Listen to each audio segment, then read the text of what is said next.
Ladies and gentlemen, what is up? It's Corey, Jag, and Marco, and it's another episode of the Dodcast, Season 6, Episode 10. I've pretty much just woken up, but I know that there's no Frag of the Week getting made this week, which is rather unfortunate. There was a lot of interesting Saints clips that I witnessed, at least. I don't think I had any, but there's definitely clips out there. I can assure you, Icy Hot, they had a lot of clips. um, but yeah, so we don't have a Frag of the Week to get to. I don't really know, what am I going to do instead? But, yeah, wait, we got to recap Saints. We got to recap, as clearly I was alluding to there. And, yeah, predict the final week of the regular season, which is Railroad 2. Oh, thank goodness it is Railroad 2. So yeah, I'm going to let's watch an old Frag of the Week. How about? All right. We're going to watch an old Frag of the Week. Now, here's the unfortunate thing. I don't have Saints Frag of the Week that I would have liked to watch. So that's rather annoying. Actually, you know what? I'll find a Saints Frag of the Week. I'll find one. And that was the night that the skeletons came to life. Alright, let's see here. I'm pretty sure that there's a Frag of the Week from Saints on here. That would have been made by Chris. Where is it? Oh, is this it? This might be it. So, this is Frag of the Week from TPG Season 30, Week 2. Oh yeah, I love this song. Yeah, this is definitely the one I was thinking of. So listen when you feel your heart skip a beat. Oh, look at that, J-Rod. Oh, J-Rod's back in action. He's not. This is from 15 years ago. Maybe not 15, maybe like 13. Chris. Look, No-Go was playing back then too. See, there's Apple. There's Ace. Just a broken scene. Minnow. Randolph Withington. Who is that? Is that Greg? Shaw. Whew. Oh, this is against us. This, I think, is one of the few games... Oh, wait, Will is on our team here. I was going to say, I think this is one of the few games we beat Super Friends. Ah, it's Carpenter! This clip is fucking insane. This is one of the finisher clips in the 5.5 Men movie. It's so fucked up. Oh, look at that. I mean, that's disgusting. Hildebrand. Later. Oh, PDX. Playing against 151. So PDX was not in invite there. At least I don't think 151 would have been in, invite upper. Oh, this is the double pistols, yeah. I think it's another one as well. Yeah, how fucking crazy is that to have two clips like that in the same game? But then here's to blame.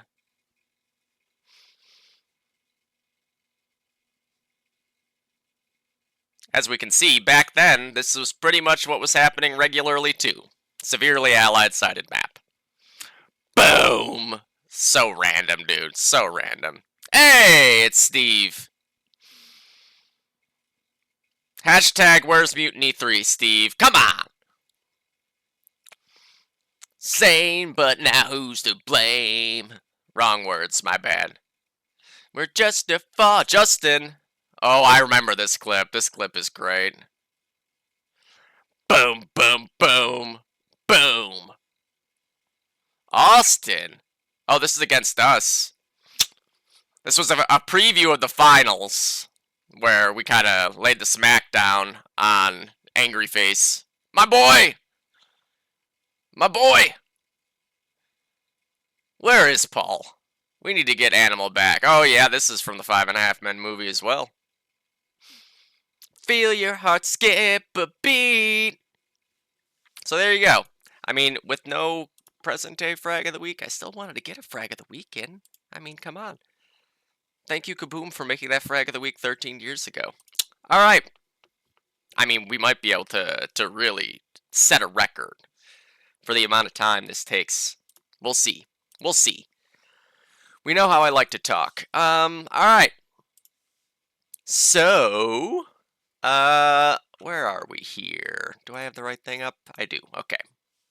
Okay. Saints. Hmm? Huh? Okay. There was, yes, okay. So this is all from this week. All right, there we go. So, we're going to start it off a little bit here with... No, that's for later.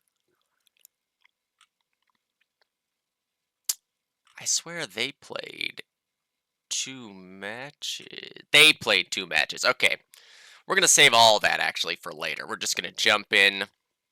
All right, first things first. We're going to do Style Argentino versus Expired here. I didn't get to cast this match. I'll try to save the ones I did cast, you know, for later. All right, so this was... Ooh.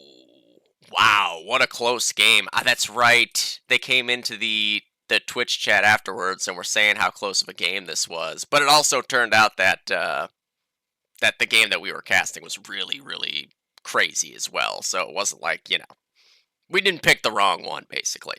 So, 143 to 141. First half, we got Axis side for Style Argentino here, 116 to 39. Kills were plus 32. I will say, you know, the changes to the map, I think, achieved what they were supposed to achieve. The map is no longer a shit show of allied-sidedness. I would say, with the right strategy and a strong enough game from certain players, it's Axis-sided now. So, it's one of those things where tweaking the map every chance you get, slowly but surely, it gets to the point where it's like an even 50-50, right? But on the Argentino style side, it looks like Chi was playing there. He top frags with 33 on the car. Of course, Chi is a great player. MP was sniping as well, which I had heard about a little bit before this match. I think it was a good idea. Getting him on the sniper, you know, proven one of the best players on the team on a map where the sniper is very important. He goes 31 and 20. You know, he doesn't need a heavy. He can snipe. And then you got 3 players with 28. Proxy, Pocho, and GZ, all with 28. On a car, an Unter, and an STG. And then Lucho with 12 was the last of the bunch. Looks like just not many kills for him to get. And then on the Expired side, so I know Sean lagged out a bunch because we're going to see a different player in the second half. So, you got 29 on Skiro. You got 27 apiece for BTZ and Raven. What are these names? What are these names? Who the hell would that be? Let me check. Let me check. Oh, Budagaz. I was wondering if Budagaz was going to play. Oh, that's great. Budagaz gets in and immediately is second top fragging, going 27 and 21. That's great for Expired heading into the playoffs. Master Kenneth with 23, Ollie with 19, and then Sean, who is lagging out just constantly apparently in this game, at 3. And then in the second half, you're going to see Bullet popping in there, right? So that's where the replacement came. So this half, Expired wins 102 to 27, but coming up just short by 2 points in the end, right? I'm not making that up. Yeah, no, okay. For a second, I was like, wait, did they win? No. All right, so Raven now again, 37. Raven having a great season on Expired. Kenneth with 32 on the Stas. That's a 6 Stas. I'm assuming he was Stasing, at least he's usually Stasing. Skiro, again, 31 here. Just a great game for Skiro overall. And then 25 on Ollie, 18 on Budagaz, 14 for Bullet, who got in there to ring because Sean was just lagging out constantly. And then on the other side, Chi ends up top fragging overall. He gets 30 in that half. 63 overall for him, 28 for Pocho, 26 for GZ, 23 for Empy, 18 for Proxy, and 17 for Lucho. Just a pretty well-rounded set of frags there. It was plus 15 for Expired on their Axis side. And yeah, in the end, it was a 2-point crazy, crazy game Would have been awesome if that HLTV got recorded. I would have been down to cast the shit out of that. And yeah, big win there for Argentino style in the second last week of the season. Going to be interesting to see how these lineups all shake out come playoff time, right? Certainly, especially on the B side of the bracket, there's a lot of question marks there. So, moving on, red shirts versus the Wickeds. Here, well, first of all, 205 to 68. Red shirts take it overall. And wowies. Okay, so, that is a 85 to 38 half. So, a pretty close half, all things being equal. You know, basically a cap.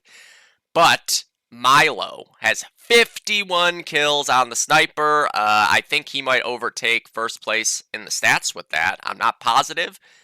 But 51 and 16 is going to help a lot. And he was the top flagger as well at 9, because that's the guy capping Bridge, right? He's probably also getting out of Broken House and capping the 2, I would guess.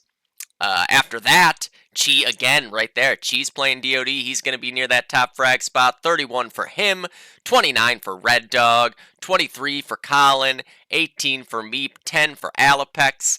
And on the Wicked side of things, you had 34 for Jiraiya Jr., 32 for Mand, 17 for Leto, 16 for Lucho, 14 for Jiraiya, and 11 for AZ.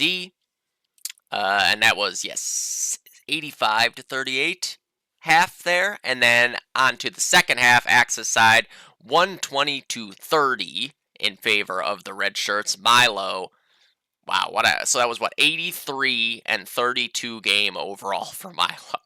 This guy snipes. He didn't top frag this half though. 35 for Chi was the top frag. Then Milo at 32. 29 for Meep. 24 for Red Dog. 20 for Alapex. And 19 for Colin. And then on the Wicked side of things, he had 25 for Jiraiya Jr. He top frags overall with a pretty damn good game there for him. And then 21 on Jiraiya, 20 apiece for Mand and Lucho, and 16 apiece for Leto and AZ. Pretty convincing win overall for the red shirts there, heading into the ranked games. I actually don't even know what the ranked game matchups are. I didn't want to look. I want to be surprised. I'm assuming they're out by now, because they must be. They gotta be. But I have no clue what they're going to end up looking like, so going to be interesting to see how that all panned out. What's next now? What's next? Where was I? What am I forgetting? Okay, this is one that we did. Actually, technically, I got to cast both the SEC games on delay. See, this is finally a team that recorded HLTVs for me. So, SEC versus No-Go, 271 to 66, right? But that is a deceiving scoreline, to be honest with you. No-Go played very, very well in this game. The way things kind of worked out, when things went wrong, they went completely wrong and they got capped out on quickly. But the game feels a lot closer to 120 to 66 kind of game than it does a 271 if you go watch the cast. So, anyways, first half here, SEC's allied side, 157 to 32, only plus 17 on the kills there. So again, you look at the overall big picture of it, it's not looking like this big blowout, but that's what the scoreline reflects. So, on the no-go side of things, he had 27 for Schmaltz, who was Untering, and really he had a really ridiculous fast 4K with the Unter on Broken, doing a lot of damage with that Unter. And then it was 26 on Darren, who's doing a good job, just obviously sniping overall. 25 apiece for Kush and Twist, and 15 for Deedro. And then on the SEC side, of course, you had Mike Honcho with 38 on the bar. I mean, it was just multi-kill after multi-kill out of him on Broken Bridge, just really making... It's kind of interesting, though, right? Because he was just killing everybody, but then Schmaltz was the one guy who was always killing him. Riv would get 3 kills or 4 kills, and then Schmaltz would kill him every time. Schmaltz was the kryptonite for Riv on that day. Otherwise, this could have gotten worse, even. If Schmaltz hadn't been that brick wall for Riv to run into over and over again, he might have just never stopped killing. And then you had Pibian, of course, with 33. I mean, this is a map that Pibian's going to excel on no matter what. And then Tony with 28, Insight with 27, Corey with 22, a very important play. No-Go was up their asses at the beginning of the first half. And then Corey he took a chance. Corey, known for taking risks and making them pay off because he got pushed out of water while his team was being pushed at their one. He kills a few spawn waves, and he turns the map around entirely. And that's how SEC gets their first cap out. From the pits of hell to the gates of heaven on the back of Corey Price. And then, 14 for Hip was the last. 157 to 32 is the half. On to the second half here, and this time, Pibian is the big boy fragger there with 37. As you can see, he ends up... It was a pretty tough call who was going to be the MVP of this game because both Pibian and Riv had crazy games. I ended up giving it to Riv just because you expect your snipers to generally get, about 60 to 70 kills, whereas a heavy getting 60 to 70 kills can be like a game-winning kind of play, right? In this half, No-Go actually out-frags SEC, but again, it was just like No-Go was doing everything right, but then when something went wrong, it all went wrong. The game was a lot closer than that score says. So, on the No-Go side of things, you got 33 on Darren. Again, another great half sniping there, doing everything he can to keep Bridge locked down. Then you had 28 on Kush, 27 on Ryan, who was having a really good half with the bar, and then Schmaltz with 26. Really, Ryan and Schmaltz did a very good job on Broken Bridge. Again, it was just like when things went wrong, everything went wrong throughout the whole map. There was no stopping the SEC train once it got rolling. Where was I? 26 on Schmaltz, 24 on Deidro, 21 on Manga. And then on the SEC side, 37 for Pibian, 26 for Riv, 21 apiece for Corey and Hip, 19 for 9, 17 for Insight. A very, very important win for SEC to stay on track in the standings. We will get to, what that means overall in the standings a bit later. Okay, moving on to the no pussy side of things. So, 187 to 57. This was no pussy up against the DOD team. This was another one where 130 points is the final score. I think it looked a lot closer than that on stream. I did cast this game. A DOD team was playing well. They really were. They look very, very good. I think they have multiple lineups that can be dangerous. And I think they were very much threatening to no pussy in this game. So, first half here, 102 to 38 on the no pussy side. A DOD team, though, again, came out flying, man. They came out flying. It's just, once things turn back around, they turn back around really fully. So, kills were plus, by the way, 46. No pussy was just fragging out. Toki was the MVP. Again, 3 straight MVPs for Tokis in games that I've casted. On the DOD team side, though, of course, Crawd with 33, continuing to be the pristine heavy of silver this season. There's just every game he's putting... I mean, okay, so Riv is obviously technically a heavy, too. But he's card and granted and stuff a couple times. So when it comes to the guys who are only heavying, it's Crawd. But if you're talking like overall, there's Riv is obviously, I think, a little bit ahead there. And then Rafinha and Milo's is the next one that's way up there in stats. 28 on Quarter. With the tough task of sniping against Toki here, he still managed to put up very respectable numbers. 24 on Gandhi. He had one point shot like 8 people in a row without any of them dying. I caught it on the stream. It was pretty fucked up. 17 for Nick, 15 for G, 11 for Bo, and then on the no pussy side, I mean, this makes it really easy. Just take a look at that pretty scoreboard there.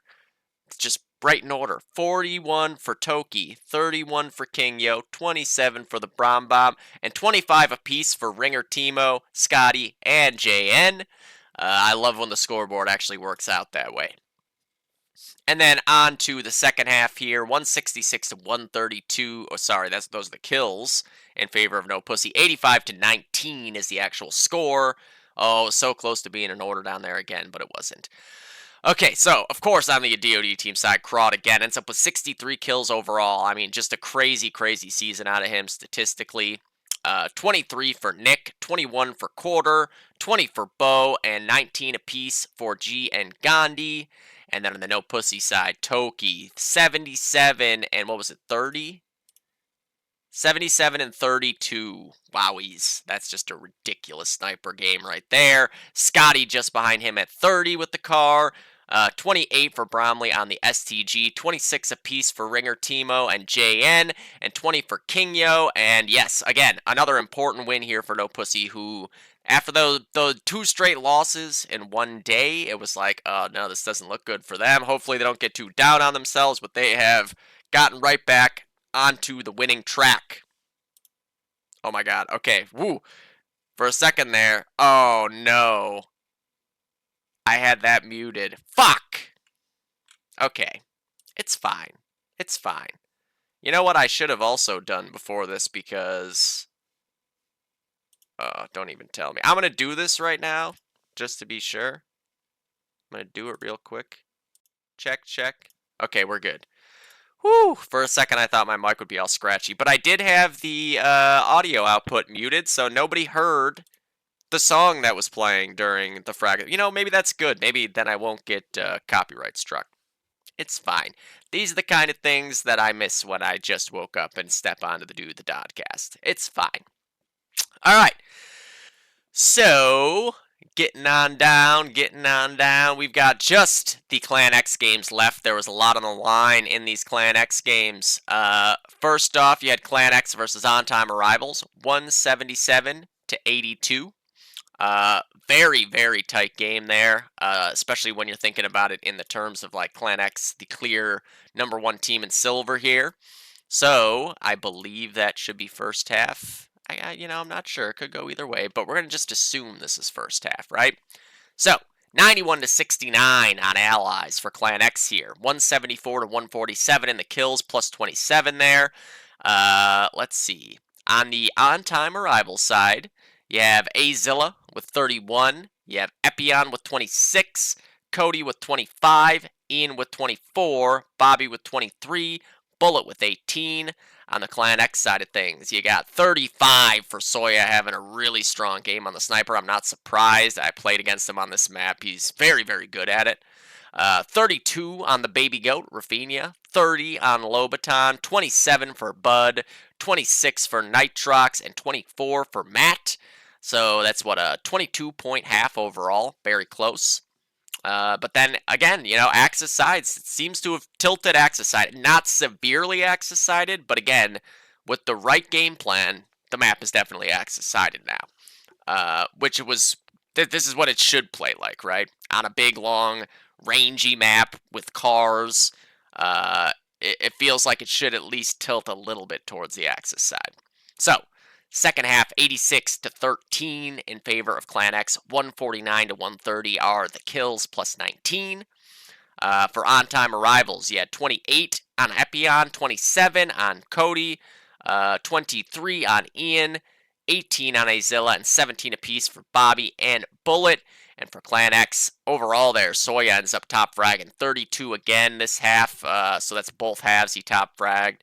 And then you had 28 on Rafinha, 26 on Nitrox, 25 on Lobaton, 22 on Bud, 16 for Matt, and so that kept him undefeated. And then the big question was, what's going to happen in this Clan X SEC game, which I did end up getting to cast on delay, and as you can see there, 436 to 318 Clan X makes themselves at least have a shot to finish off the undefeated season here. It's not a guarantee, right? We don't know who they're... somebody knows who they're playing, but I don't personally know who they're playing. We're going to find out together. So, that ends up being, 118 points. So about a cap and a half on Anzio. A close game. Certainly a close game. So, what's this first half? I forget. Let me look. I'm pretty sure I had... Yeah, I'm pretty sure this is first half. Allied side for Clan X. So, 185 to 152, a 33-point half. 11 is the kill differential. It was a very interesting strategy applied by Clan X here. So Bud was on a Tommy gun, not a bar. He was on a Tommy gun the whole half. He was basically babysitting the whole map. Lots of mobility he was looking for, it seemed like. Being able to get from one place to another quick, just take fights at any range, and not have to, like, stop. You know, you have a Grand or whatever, like a bar, you don't want to be running and shooting a guy 30 feet away, whereas with the Thompson, you have the extra mobility for sure. I almost, you know, with the role that he was playing, I almost would have just taken a fucking carbine at that point to have the second nade, right? But he went with the Tommy gun, and it worked, clearly. So in this half, Rafinha had 29 to lead the way, Soya with 28, Lobaton with 26, and then Bud there with 21, 18 for Matt, 15 for Nitrox. On the SEC side, it was Corey and Riv with 29 apiece. Riv was carring double windows here. Corey was carring bridge. Pibian with 24, 17 for Caleb, 14 for Hip, 13 for 9. And then on to the second half. You know, I mean, it was really back and forth, man. This could have gone either way the whole way through. And this was like the match, right? In the Silver Division, these two teams, I think heading into the year, most people would have said these are the teams to beat in Silver. There are other really good teams right there towards the top that are also very capable of beating these teams, but just without having seen any matches get played and everything like that, I think these were the teams that you would have favored, and they played each other very, very tightly. The big story here, though, Rafinha, 46 kills on that car, 46 and 18. Really being a brick wall to the comeback attempt of SEC, you know? Maybe if Rafinha only goes like 30 and 20 or something, maybe SEC is able to pull this comeback off, but every time SEC like needed to take full control of the map and make a push to cap out, Rafinha was there getting 2 or 3 kills. Whether it was with nades or with the car, whether it was holding bridge or pushing, Rafinha was excellent in this game. The biggest game of the season for his team. 33 kills on Soya on the sniper as well, making that just as difficult. Always going to be tough to break through a sniper on this map on bridge. 29 for Bud on the Unter. 19 for Nitrox, 18 for Lobaton, 13 for Matt. And on the SEC side, 28 for Pibian, 19 for 9, 15 apiece for Riv, Hip, and Caleb, and 13 for Corey. It was really just SEC was trying to break through however they could. You know, it's like get control of one side of the map, take the other side of the map as a group, and Clan X were just not missing their shots, right? Or they were throwing good nades, or they were in good position for a crossfire. It was a really, really fun game to watch out of both teams. You know, seeing two teams at that level play Anzio is always a good time, in my opinion. I know some people might not like Anzio out there, but in my opinion, it's the best measuring stick for two teams to play each other at. I think that does it for Silver. So let me crack open this real quick. Have a looky-see here. Where is it? Standings. So, in Silver, Clan X sitting at 9-0. I don't know why I did that much. Obviously, if Clan X would have lost, SEC would have been at 8-1, and Clan X would have been at 8-1. That's what was so interesting about that. But they didn't, so Clan X, that clinches it. They are the one seed. It doesn't matter what else happens. There's no movement to be had. There is movement to figure out who is going to be the 2 seed between these 3 teams here. Tiebreakers as it stands, so it was No Pussy, SEC, and Red Shirts, right? So Red Shirts has a tiebreaker on SEC right now. No Pussy, where are you at? No Pussy, on time. SEC. So I believe SEC would have the tiebreaker over No Pussy. And then, so yeah, No Pussy would be, yeah, No Pussy in a tie has not a leg to stand on, right? Just like me. So, I guess it depends on how the scheduling works in this ranked week. Realistically, if they're looking to do it, that's the thing. I guess No Pussy most is the one that most needs a win against one of these teams because they can't afford a tie. So I guess I don't know how you would do this. I don't know how you would really do it. You probably need these two teams to play each other, right? Because if a DoD team, ooh, okay, so a DoD team and On Time, they would have played each other, and On Time would have won. Oh wait, no, it's not those two teams. It's these two teams that need to play each other. No Go and a DoD team. So where did they play each other the first time? Clinics. There it is. Okay, so a DoD team wins that game by 73. Unclear exactly how that tiebreaker would work, right? Is it actual point differential, or is it point differential in the games they played against each other? I'm pretty sure it is specifically point differential. I don't know how I feel about that necessarily. I guess that, it's fine either way. But you could do it the other way where, if No Go beats a DoD team by more than a DoD team beat No Go by, but then that's map dependent too, right? Like if they win on Harrington and you win on Thunder, obviously one team had the more favorable win there. But yeah, if these two teams play each other, if No Go were to beat a DoD team and be able to make up, that's a lot of point differential to make up too, though. 193. That's like 352 points they got to make up. It's a lot. What map is this? Railroad 2? I mean, that's getting dicey. I don't know how likely it is for anyone to win by 350 points on Railroad 2. So, I mean, there might not really technically be any movement that can happen here. I, for some reason, thought that this point differential was, like, within double digits of each other, and that this was very malleable still, but it doesn't look like it in the end, right? Like, No Go, if they play a DoD team, would have to win by 350 points. Really, 353 points to be exact. So, not super easy. A DoD team can't pass on-time arrivals as far as I know. So that's not there. On-time obviously can't catch up here. Really, it's just a matter of figuring out who is the 2 seed, who is the 3 seed, who is the 4 seed. And then No Go, a DoD team playing each other. No Go would have to win by 352 points, which is rough, but, not impossible. Just highly unlikely. If it was Harrington or Lennon, that's, you're seeing caps a lot more frequently on those maps, but, like, if you're a DoD team in this game and you're losing by 150, why, you're going to get knocked down to the other bracket if you continue to do the same things and you give up, 3 more caps or whatever. So why wouldn't you just go into prevent defense at that point? So I don't know. I guess we'll see what happens with that. I thought there was some more interesting situations that could go on here, but it turns out not really. We'll see. We'll see what happens. Unclear for the time being. Now we can just move on to gold. We're going to move on to gold. What the hell did I just do?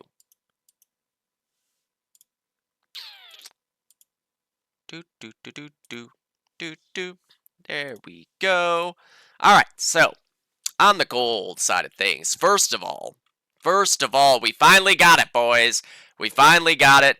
We got the overtime. Where is it? Where is it?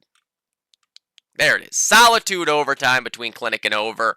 As you can see, in the end, Clinic gets that dub. They get that dub. 23-5 in the overtime.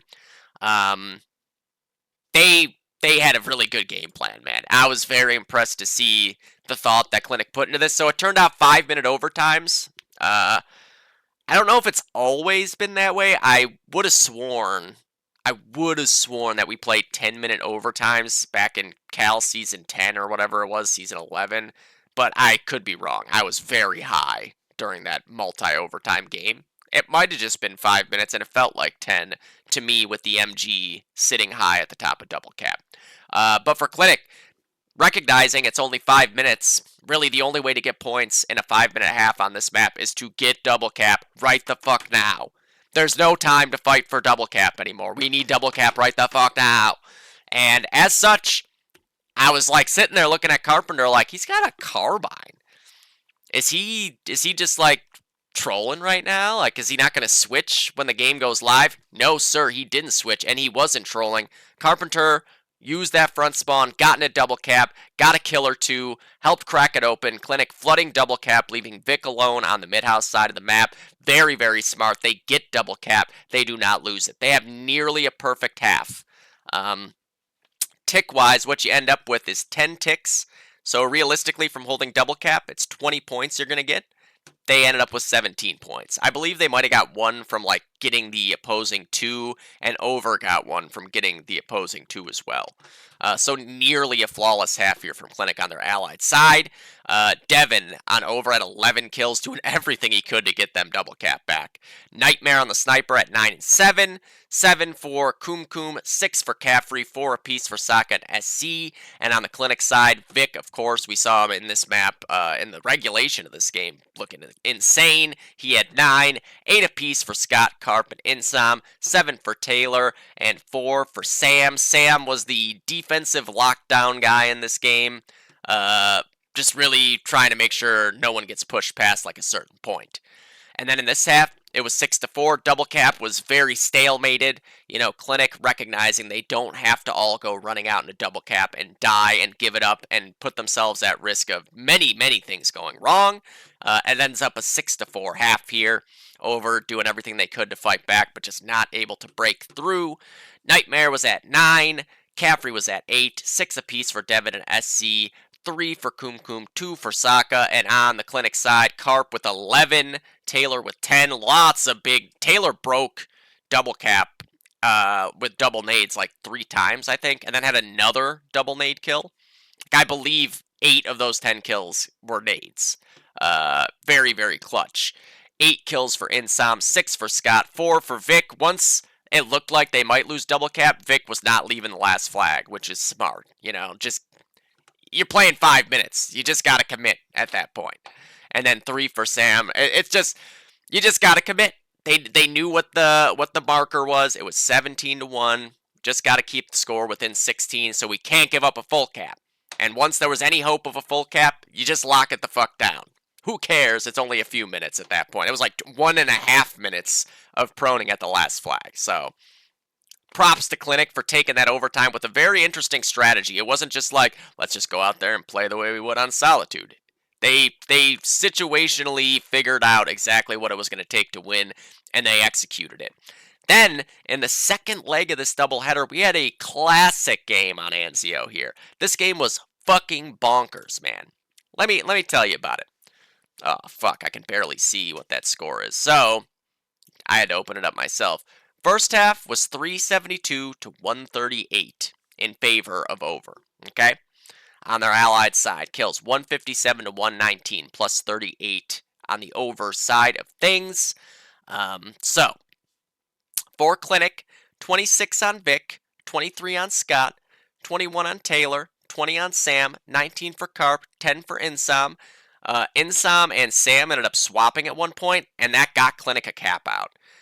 It can be tough in games like that where shots just aren't hitting for you, you're just not feeling great. It can be tough to finally just be like, look, something needs to change. Not all players are capable of doing that, and Insom was. He swaps with Sam, then Insom with the stops as soon as he picks it up, goes and gets 3 kills off a bridge, Clinic pushes and caps out. You know, it's little intangibles like that that don't always reflect in the scoreboard and the stats, stuff like that. But that was a very, I think, important play on the Clinic side of things, was because them getting that cap out really got the ball rolling for them. On the Over side of things, you had Nightmare go. Nightmare had a fucking insane game. Of course, he's sniping Anzio. What do you expect? He is a god of this map. 35 and 13 for him. But the story of this half was really Sokka, who ends up 33 and 19 again with an elite Garand half on bridge. He was top fragging for like this entire half, and then Nightmare just like got going. And then you're just seeing Nightmare. You know, went from Sokka was way out ahead of everybody else to like Nightmare's passing everybody. Caffrey also with a great half there, 28 on the bar, 24 for Devin, 20 for SC, 17 for Kum. So what was that exact differential? I already have this. 372 to 138. So that is 234 points was the deficit heading into their allied half for Clinic. And as you will see, they did it, man. Oh, God, the background on Anzio's killing me. So this half, Clinic ends up getting 384 to 49, a dominating allied side.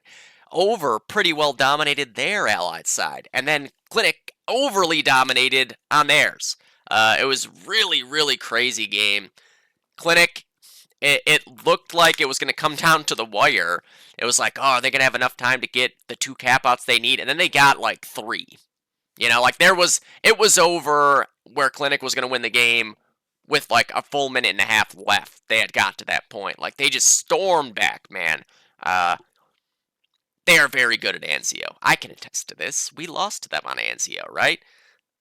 So, kills plus 20, I believe. Yeah, 151 to 131 it looks like there. Oh, that leaves that screenshot up so you guys can still see it. Oh, what the fuck? Why is it not showing? It should be showing. It says that that's the window that's up.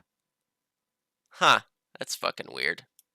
Oh, that's why. Oh my god, I'm such a moron. Wow. Well, let's just ignore that. Let's just pretend everybody could see those screenshots that whole time. It's fine. Technically, you guys could, right? Because I had this up at the time, so that was the display that was up. So I don't think I actually fucked up that bad. So, okay. Let's look at the actual scores. 4 over, again, Nightmare with 35 kills. He went 70 and 33. Just doing everything he could, you know?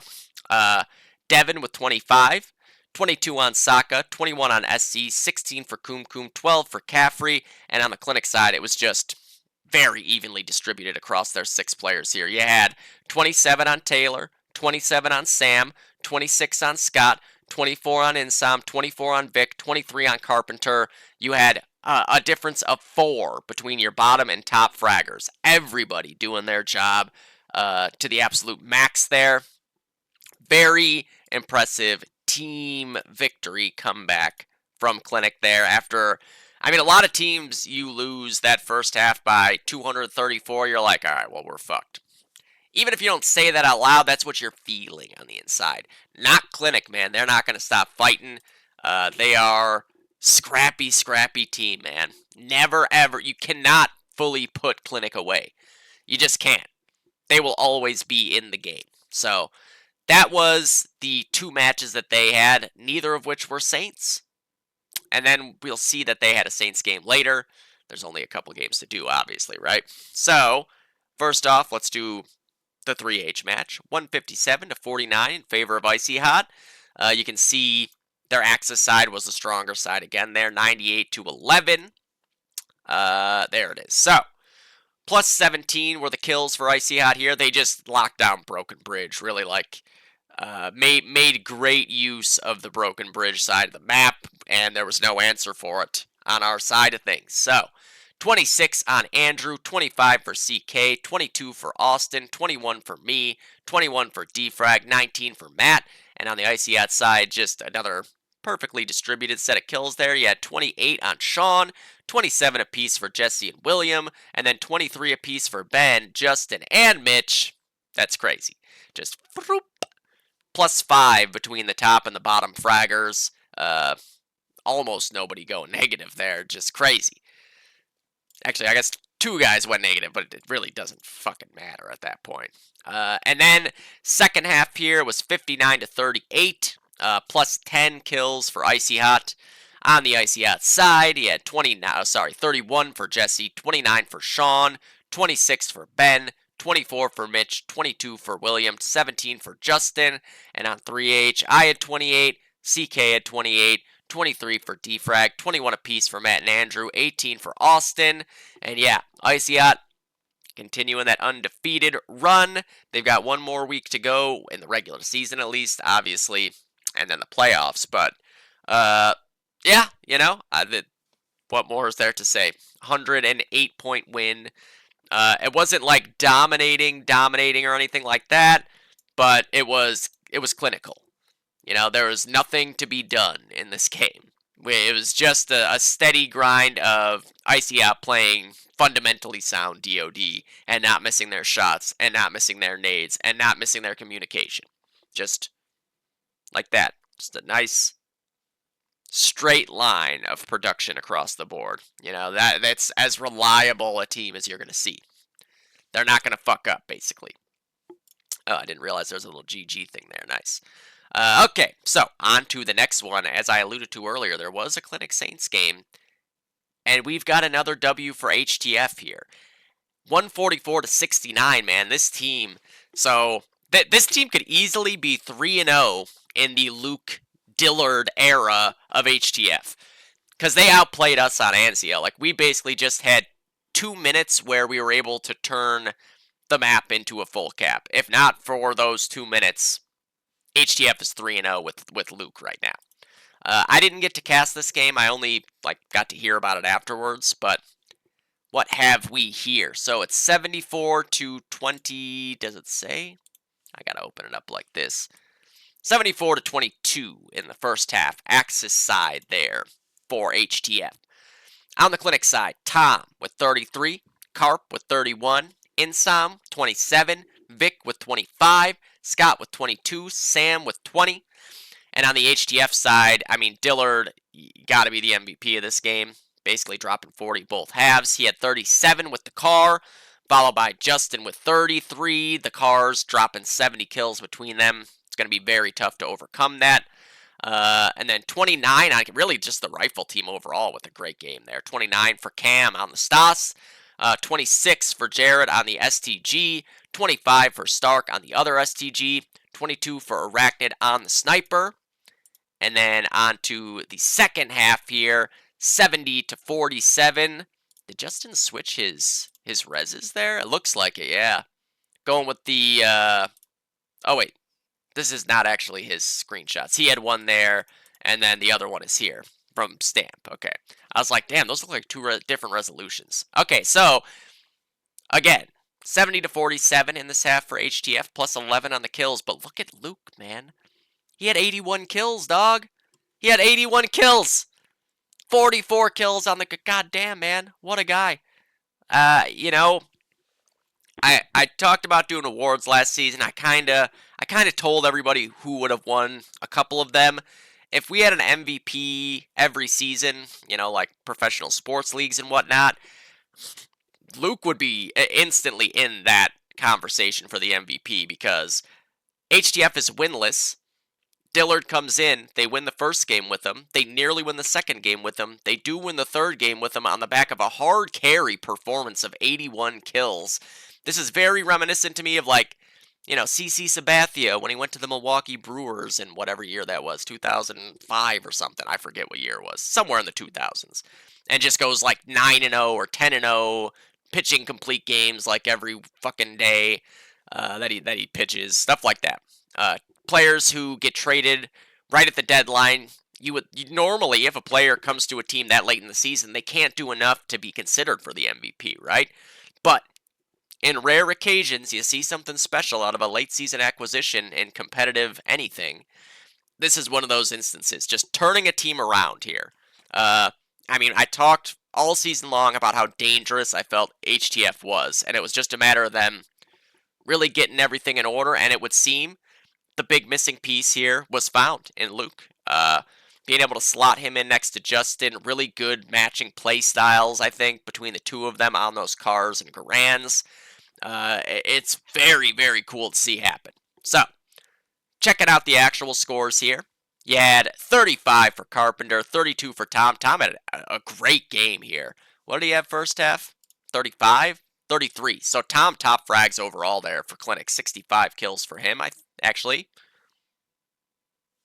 He had 65. Carpenter had 66. So Carpenter actually got the top frag there in the end. But Tom won behind him. So yes, he had 32. 28 for Scott, 25 for Insom, 22 for Vic, 18 for Sam, and then on HTF, as we said, 44 for Dillard. Luke dropping bombs, Arachnid with 31 kills, 29 apiece for Stark and Justin, 24 for Jared, 14 for Cam, and the second win for HTF here. Again, they could easily be 3-0 right now. Easily. Man, it's quite a story. Quite a story. And now going into the last week of the season, too. We know who they're playing. Icy hot. That's it. That's all the games. There is no Dice Over game to recap yet. They play this weekend. We play over as well this weekend. I'm assuming on Railroad 2. I guess they don't want to play the other game we have to play against them, so we might have the first forfeit in the history of KTP. Given that it is the last week of the season, I guess at that point it's like it just doesn't matter playing that match to them. We'll see what happens. I don't know. But that would be a first. We haven't had a forfeit in KTP yet, because generally speaking, there's been no reason for it to happen at all. Okay. Let me crack open this page. Where are we at? Oh, motherfucker, man. How do I fucking talk so much? Jesus. I'm very stuffed up right now, in case you can't hear. It's getting wintry. Ugh. Okay, so, taking a look at the standings in gold. There's no movement that can happen. God damn it, what did I just do? There's no movement that can happen at the top. Icy Hot is the 1 seed, Dice is the 2 seed. That's locked in. Icy Hot just going for the undefeated regular season. They draw a real tough draw, to be honest, in that last week, though, and here to frag. They are the hot hand right now. But in these bottom 4, there is some movement that can happen. So if over really is forfeiting one of the games, that means we're 4 and 5 right now and tied with Clinic.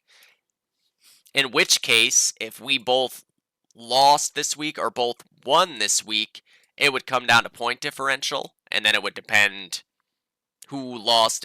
Actually, I really don't think it's that possible. I think what would need to happen for us to leapfrog Clinic would be we'd have to go to 5 and 5, and they would have to lose in their game against Dice. Okay. And then here to frag, hypothetically. Okay, so if they win, they'd be 3 and 7. Okay, so then I think actually no, I think if we lost, okay, so but we're not, like, if there's really a forfeit, then we can't lose twice. So I think here to frag could only jump to 5. So it kind of depends. Just assuming that there's going to be a forfeit and we're 4 and 5, here to frag can only go from here to here. We'll see though. Because yeah, if we lost both games and they won, they would have to make up. We would have to lose by combined like 800 something. So it's not impossible, right? Armory and Railroad 2. In that case, if there's not a forfeit on one of those maps, it's still possible for here to frag to jump up to the 5. But if there is a forfeit, the most they can get to is, up to the 4. And if there is a forfeit, the most they can do is get to 5. For over, again, if there's not a forfeit, they could get to, they could win 3 games, hypothetically. If they don't take a forfeit, they could win 3 games and they could jump to here. I believe, yeah, because Clinic now 2-0 against them. That's it. They can't pass Clinic in a tiebreaker. For us, with Clinic in a tiebreaker, it would be point differential because we each won once. And then, yeah, so for over, if they beat us twice and they beat Dice, which would be 4, yeah, they could leapfrog us, but they wouldn't be able to jump over Clinic. My voice is going. Fucking weather, man. Ah! Alright, so that's all the movement there. Let's just jump into it. Because otherwise my voice is going to shoot. Okay, we get... Alright. So this is interesting. That is interesting, the way that this all played out. 1, 2, 3, 4, 5, 6, 1, 2, 3. Okay, so basically, you got SEC in the red shirts, No Pussy and On Time, a DOD team and No-Go, as I said, an Argentino style, and expired. So there's technically less games to predict here. Maybe we can do this thing. Maybe we can set the record for shortest Dodcast. We're going for it, boys. All right, let's start it off. Clan X is going to beat by. Wickeds is going to beat by. SEC and red shirts. To be honest, I see this. But then, again, like I said, that point differential really... I was going to say this is match of the week because of the implications in it, but it's tough. It's a tough call. They're all important games. So let's start off with SEC and the red shirts. So, for the red shirts... Oh my god, my voice is going. I'm going to drink some water real quick.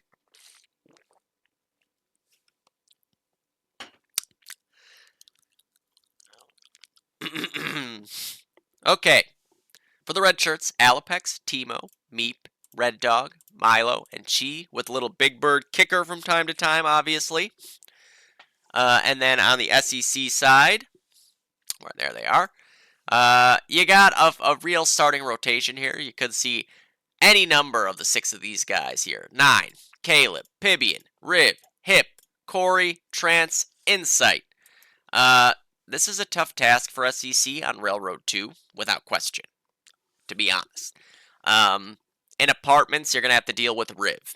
In mid, you're going to have to deal with Corey or Trance or Insight. In train, you're probably going to have to deal with Caleb, right? Going to be interesting to see because you got, Milo on the sniper up against Pibian. I did want to check the stats, by the way. Yeah, okay, I thought so. Milo is at the top now after that game. He's going to end up with a 2-to-1 KD ratio. This guy snipes, man. He snipes. Rafinha right behind that. He's averaging 36 kills a half. Riv at 34. Crod basically at 34. Those are the big 4 there. Pibian right behind. Ian right behind that. Schmaltz, Timo, Toki, Chi make up the top 10.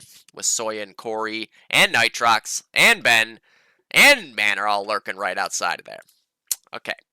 I gotta say, I think SEC will win this game, but you get big enough performances out of Colin, Chi, and Milo here.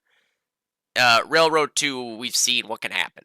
Things can go south on Railroad 2 in many different ways. There's a lot of avenues to find ways to win on Railroad 2. It's not so much just like do this one thing. DoD teams hate this one trick on Railroad 2 that wins games. It's not that simple. There's a lot of game theory on what you want to do on Railroad 2 that we've seen applied across the many seasons of KTP. Just on a baseline, though, I'm going with SEC here. They're a very strong team, and the pieces matching up against the pieces of red shirts, I think we'll be able to keep down the big dogs. The Timo, Chi, and Milo, who have been so strong all season for red shirts. I just think that this is a real tough ask for red shirts to have to try to beat SEC on this map in particular, but it's doable. I just leaning SEC there. All right. Up next, No Pussy and On Time Arrivals. For the No Pussy side, Scotty, Yanni, Manor, Toki, Kingyo, Bromley, generally the 6. Sometimes you see secretly, could see Louis. And then an On Time Arrivals, Bullet, Epion, Cody, Ben, Bobby, Ian, Azilla. I don't know if Nightmares is back around. Casino not playing anymore. Eric, I think, works like a hospital shift or something like that. Not super available. So, this game is a little more for debate, I think. Ian and Toki on the snipers is a pretty even sniper matchup.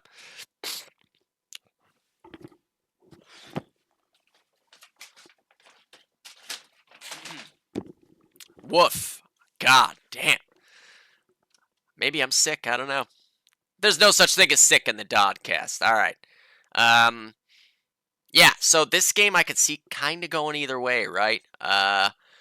Apartments, very important here. You're going to have probably Cody and Epi on there. Ben going long, always a force. Bobby, I imagine, going 4-way. Or Azilla. Could go either way, up against Scotty, who's very, very good in 4-way. Train car, is it Bullet? Is it Epion? Up against, is it JN? Is it Manor in one half? I know Kingyo goes long a lot of the time. Is it the Brom Bomb? I'm unsure who necessarily is going to go train for the No Pussy side of things. This game I think is going to be close. I'm going to go with No Pussy here, but I could easily see On Time Arrivals win this game. I think On Time Arrivals is really a dark horse in silver. Casino not being around was a huge shot to the chest of On Time Arrivals. That right there, like one of your marquee rifles. If he's still around, I'm looking at On Time Arrivals as a team that could potentially really, really upset some teams in the playoffs. They still can. It's just going to be a lot harder without Casino. He's a big piece of that, of what makes that team's construction so intriguing to me. Is Nightmare's going to be back as well? You know, like that's another guy who strong player when he's around, but hasn't played yet this season. Makes it kind of tough to say for on time, but there is potential for them to realistically beat anybody. They are, in my opinion, the dark horse of silver. But I'm going with no pussy here. I've seen this team in one form or another play this map so many fucking times. They know how to win on Railroad too. It's gonna have to be like really huge performances on time arrivals in a couple spots to really give no pussy fits here. So that's what I'm going with. No pussy by like 40. Up next, a DoD team in no-go. So I mean, hypothetically, the most movement can be had here, but it's a lot of point differential to have to make up there for no-go. It's tough. For no-go, Deidro, Darren, Twist, Schmaltz, Kush, Manga, like Blue as well. Those have generally been the guy. I saw Greg played a couple weeks ago. Like maybe he gets in there. If there's a week to get Greg in there on the heavy, getting him in apartments on Railroad 2 would be a good one, certainly. Okay, and then a DoD team. Nick, Bo, Handy, G, Purdy, Quarter, Crawd, Gandhi. I haven't really seen David play yet, but the rest of them have all played at one time or another. Gandhi going four-way on the rifle, always been a very strong route for him. Quarter on the sniper, up against Darren. You know, we've seen Darren have some crazy fucking games on Railroad 2, though. In particular against Nightmare in that one playoff game. I think he started off like fucking 17-0 or something like that. Something along those lines. It was crazy. They're going to need a huge win here to make up the point differential, unless the admins behind the scenes decided, like, hey, we're going to go by head-to-head point differential to decide this thing to make it more dramatic or whatever. You could see that. They're going to have to make up 352 points. That's a lot. So, don't know how likely that is. I am going to go with no-go to win this game because they have just looked a lot better of late. They've just had a couple of instances where, like, they slip up and everything that can go wrong goes wrong. But outside of that, they've been playing great DoD as a unit. They've really found their footing in the last couple of weeks. Peaking coming into playoff time, certainly. But I'm going to take them by like 32. So it's not a blowout or anything like that. I could see a DoD team winning this game with the right lineup and everything, but for the drama's sake, you got to go with no-go here, so they end up in a tie and 1-1 in the head-to-head, and then we have to see what the fuck happens overall. Do I think they win by 352 points? No, unless the DoD team has like 2 guys lag out, or 3. Then you could see a 352-point win on Railroad 2. I would guess there hasn't been a 352-point win on Railroad 2 in KTP, if I had to guess. Just off the top of my head, I can't think of any, so for what it's worth, but, we'll see what happens. Maybe they end up deciding to do it by head-to-head point differential. Alright, on to the next one. We've got, actually, I guess this is the final one, Argentino style and Expired. So you can see Expired could tie in the standings there, but again, that's 300-ish points to make up. So, like, can they pass them? Actually,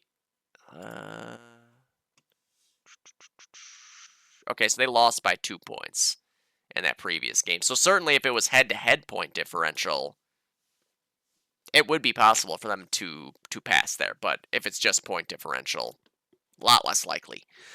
For Expired, they had Budagast playing last week, which is very intriguing. Raven, we saw Sean in there. Coffee plays pretty regularly. Ken F has been in there most of the time. Ali, Anna, Pizza, and Skiro. And then on Style Argentino, Pocho, Lucho, Svelti, Dende usually plays, Proxy, Schultz has played a couple, GZ usually plays, Empy usually plays. Railroad 2, very interesting stuff for this matchup. Might fully depend on like the lineups and where everybody's going and with what class, right? Sniper versus Sniper, Raven is pretty strong on this map. Dende will have his hands full if Dende's sniping. If MP's sniping, same thing. Apartments will be very key here. of course. It always is. Apartments is kind of like the promised land on this map, because if you have apartments control, generally speaking, the other team ain't going to get mid. If they try for mid when you're in apartments, you just shoot them in the back or shoot them from balcony. It's just very difficult to give up mid control while you're in apartments. You would kind of have to like not realize they were going for it, right? Even in the worst case scenario, like if you're just the distraction and you don't get the kills, that's still opening up the opportunity for somebody four-way to get closer, or somebody ticket, somebody underpass, etc., etc. So apartments, very, very important here. Imagine it's like Coffee and Budagas in there, up against Empy and GZ potentially, or Lucho. I think this will be a really close. We just saw, right, on Saints, it was a 2-point game. I suspect this game will also be like 20 or less in either direction. For drama's sake, I'm going to say it would be cool to see Expired win for another tie in the standings and see what happens. I lean style Argentino here, though, especially if they've got their best six. I think that their pieces match up pretty well in a lot of the spots. Raven can be a huge key here, though. If he can really just kind of lock shit down from the lofts, and then the apartments team is able to jump off the back of that control, that's where Expired wins this game. All right, on to gold as we continue to break records here. What do we got here? All right, so over versus 3H. That's us. We're 3H. I believe the lineup this week would be Defrag, Modgers, CK, me, Gall, Austin, maybe Booten's in there. Unclear. Maybe Jules. He's played in a couple scrims, so maybe he'll want to play in a match. I don't know. I feel like it's not that likely, but you never know. Maybe he's getting the DOD itch again. Wait, am I maybe wrong about the lineup? Let me double check here. Let me double check. Is there an actual lineup? That's a scrim.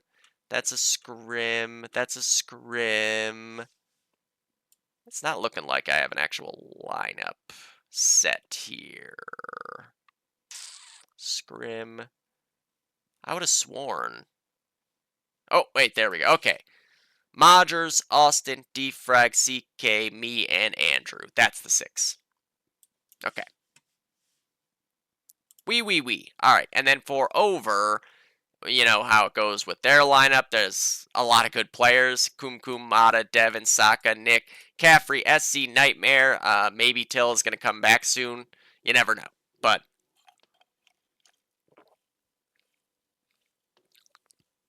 good luck, have fun to over. Maybe we're going to play them in 2 matches this weekend. Maybe not. But Railroad 2 should be a fun one. I've had to personally play over on Railroad 2 a million times now, and the games are always crazy. Individually, they're all just such good players. On a map like Railroad 2, that can be enough a lot of the time. So I suspect this will be a real fucking slobber knocker.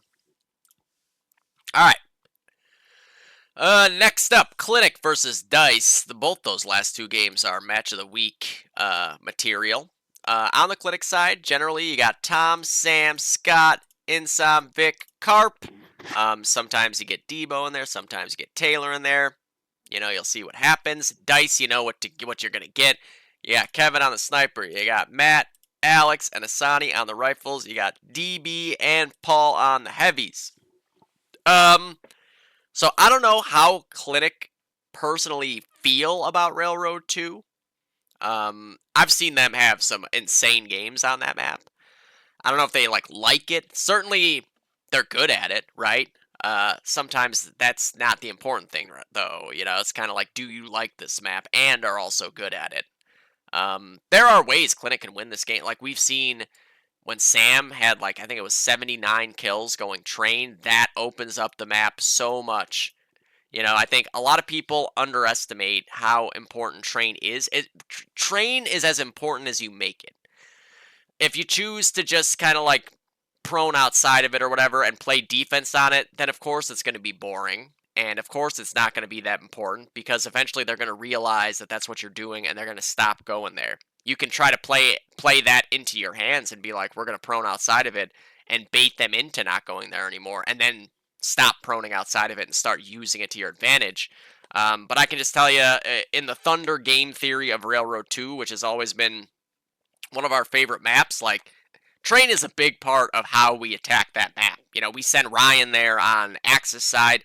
We send generally me and Tox there if I'm rifling on allies, or Tox and Brian. Like it's a double team job most of the time, where you get a feel for what the other team is doing in that four-way train area, and you again use it to your advantage. Uh, so Sam and Train up against, I'm guessing, DB. Certainly, I think it's going to be DB on Axis side, but it could be him on both halves. That's going to be a very interesting one, because if you let Sam run all over your ass through Train, good luck dealing with the rest of the map. He's not gonna not take advantage of given space in Train. In apartments, though, obviously Paul will definitely be in apartments with a bar, probably on Axis half as well. And then I assume it'll be Matt. We've seen him grand apartments a lot. You could see him have a bar. I'm just assuming it'll be like, you got Alex probably going ticket, or Asani. Who's going long? Are you going to send Alex long and then put Matt in apartments and put DB and Train with the bar, or give Matt the bar and put DB and Train with the grand? There's a lot of options for Dice here. I think Dice will win because they're Dice. They're the clear second best team in the fucking division. But Clinic is very, very capable on this map, and if their players are feeling sharp that day, it's a real slippery slope downhill when you got Insom and Scott and Vic and Carp all just like hitting all these fucking shots, just running around, popping heads. Things can get slippery real fast in that instance. I think Dice would be one of the better teams to be able to adjust to that on the fly when things are not going their way. I'm going to go with Dice by like 38, though. Like, I think it'll be under a cap. And very, very capable of turning it around in the other direction, I think, here, our Clinic. It's just going to be a matter of really just kind of like having a good day on their mechanics, right? I think team play-wise, Clinic is one of the best teams, period, in the game. They've been playing together forever. That never worries me out of Clinic. It just comes down to, like, having a sharp game in every other way. Carpenter against Stealth will be a very fun sniper matchup in this, though. Be on the lookout for that, because both these guys are incredible on both halves of Railroad 2. And as a sniper whose maybe favorite map as sniping is Railroad 2, I appreciate you. I appreciate you, Carp and Kevin. All right, on to the last game and the record-setting duration of this Dodcast, finally.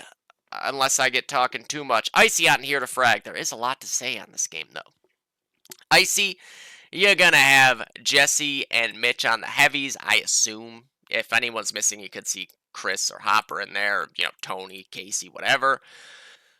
William, Sean, and Justin on the rifles, Hildy on the sniper, and on the here to frag side, for sure, you're going to have Justin and Luke on the cars, probably Cam on a third, Arachnid on a sniper, and then Jared on a heavy. And who will be the other heavy? Is it Stark? Is it Piff? Is it Blackhawk? That's I'm a little less sure about that side of things, but I tell you what, if you're Icy Hot, you better be taking this matchup very seriously. Don't go into this matchup thinking like, whatever. You got to be ready for here to frag. These guys are no fucking joke. Justin and Luke on those rifles can make a map a living hell by themselves. They're just both so good and explosive. And especially if they're feeling it that day, like, you're good for 160 kills between the two of those guys. Arachnid on the sniper up against Hildy is a great sniper matchup. Certainly Arachnid needs to keep Ben like a little bit toned down. You don't want Hildy running amok all over the map on Allied side, in the fountain, in your apartments, in your underpass. You gotta make Ben feel threatened and feel like he has to deal with you. Otherwise he's just going to get moving all over the place, and he's going to be just upsetting everybody. And again, apartments, obviously, super important on this map always. Jesse and Mitch on their allied side in there, they're going to be really tough to play against for anybody. I think a car or a Stas or whatever, somebody in apartments to even out those bars, going to have to deal with that. Um, they're going to need their nades in particularly on point on here to frag because a lot of times Icy Hot, they're not going to give you favorable engagements, like weapon versus weapon. You're going to have to be able to nade them out of spots because if you're walking into their crossfires, you're walking into them in set up in spots where like 99 times out of 100 they're going to win that fight. It's just going to be a long game. You got to take Icy out to win. I think this will be a fucking close game. Obviously, it's Icy Hot though. Like you can think they're gonna have a close game, and then they might go out there and still win by 352 points, right? It's very doable for Icy Hot, but I just like what I'm seeing out of Here to Frag. I think that they've peaked at the best possible time here, and I think the most interesting scenario here would be for Here to Frag to really test Icy Hot on this map. But yeah, I mean, you're going with Icy Hot no matter what, right? I just think Here to Frag poses a pretty unique threat to Icy Hot when it comes to the timing of this game and how Here to Frag has looked and how their confidence is feeling, the map it is as well. There's a lot of maps you would not want this matchup on at all. But if there's a map where Here to Frag like has a punching shot, I think Railroad 2 is one of them. So going with Icy Hot, but there's if a few things can happen on the Here to Frag side, be ready for that game. You got to be ready for that game if you're Icy Hot. You do not want to take that team lightly because they will make you pay for it. For sure. All right. That does it. That does it. How much time? Oh my god. An hour and 16 minutes. This has got to be a record. Only a couple of technical difficulties as well, so KTP, everyone. No frag of the week this week. We'll see if somebody does one for Railroad 2. I know Justin, PB's thinking about it. So we'll see what ends up happening. But obviously a sad week with no frag of the week this week. And yeah, we'll see you guys on Sunday for a bunch of shoutcasts. And then, I don't know. Who knows how many shoutcasts there'll be Sunday. I haven't looked. Hopefully my nasally fuckhead voice has not been too grating. Or just hearing the snot. Peace out. Love you guys.